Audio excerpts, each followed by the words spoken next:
শুভ সন্ধ্যা বন্ধুরা, এখন রেডি হয়ে যাচ্ছি বার্থডে গার্লের বাড়িতে। তো আজকে আমার জায়ের মেয়ের বার্থডে আছে, তো সেজন্য আমি আর বাবু চলে এলাম ওদের বাড়িতে। আর সকালে তো দেখিয়েছিলাম যে আমি কেক বানিয়েছি, ওকে গিফট করব তাই। তো এই যে ওর বাড়িতে চলে এসেছি। এখানে সবাই খেলা করছে, আর এই যে এখানে বেলুন দিয়ে সাজিয়ে নিয়েছে ঘরটা, আর যেখানে কেক কাটবে সেই জায়গাটাও একটু সাজিয়ে নিয়েছে। তো এখন সবাই ছবি তুলবে, এই জন্য সবাই পোজ দিচ্ছিল, আর আমি সবার ভিডিওটা একটু করে নিলাম। তো কোথাও যাওয়া মানেই একটু ভিডিও ক্যামেরাটা খুলে একটাই কাজ হয়ে গেছে আমার। তো সবাই এখন সেলফি তুলছে, তারপরে আবার কেক কাটা হবে। তো এই যে এখানে একটু ডেকোরেশন করে দিয়েছে, এই জায়গাটায় বার্থডে কেকটা সেলিব্রেশন কাটা হবে। তো সবার ছবি তোলা হয়ে গেলে তারপরে এখন কেক কাটার পালা। তো কেমন লাগছে ভিডিওটা অবশ্যই জানাবে।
তো কেক কাটার পর্ব শেষ। তো এখানে ছোট্ট একটু আয়োজন করেছে কিছু খাওয়া দাওয়ার।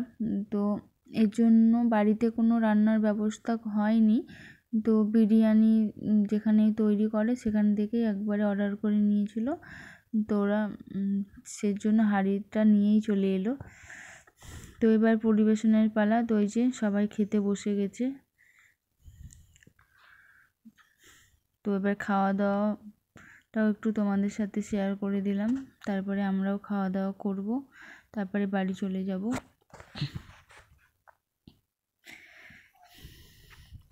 তো এই যে কেক কাটা হয়ে গেছে, খাওয়া দাওয়া প্রায় শেষের মধ্যে। তো সবাই তো খুব এনজয় করলাম। তো ছোট্ট একটু ভিডিও তোমাদের সাথে শেয়ার করে দিলাম। তো কেমন লাগলো অবশ্যই জানিও। তো এখন আমি বাবু খেতে বসবো।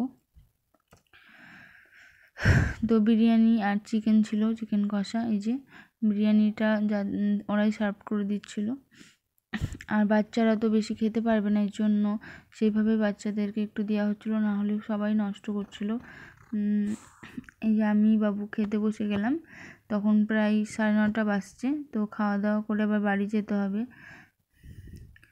তো চলো, বিরিয়ানি তো বাবুর তো ভীষণ ফেভারিট, আর সাথে আমারও। তো ও একাই খেয়েছিল বিরিয়ানিটা, যে সোনাকেও দিয়ে দিয়েছে। তো সোনা আবার বলছে, মা আমার থালটা ছোট কেন? তো একই থাল, ও আবার বুঝতে পারছে না, এই জন্য আমাকে আবার জিজ্ঞাসা করছিল। তো চলো, গুড নাইট, বাই বাই, সবাই ভালো থেকো, সুস্থ থেকো।